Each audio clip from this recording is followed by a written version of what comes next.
மகன் தனை போற்றிடுவோம். ஐந்து கரத்தனை யானை முகத்தனை நந்தி மகன் தனை போற்றிடுவோம்.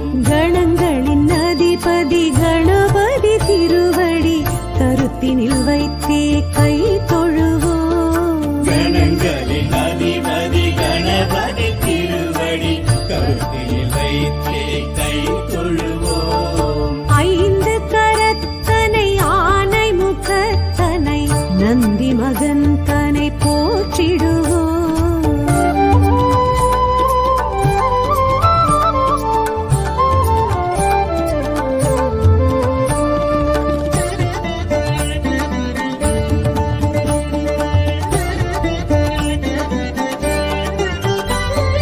ஓம் எனும் பிரணவ வடிவாய் திகழ்ந்திடும் ஒற்றை கொம்பனை போற்றிடுவோம்.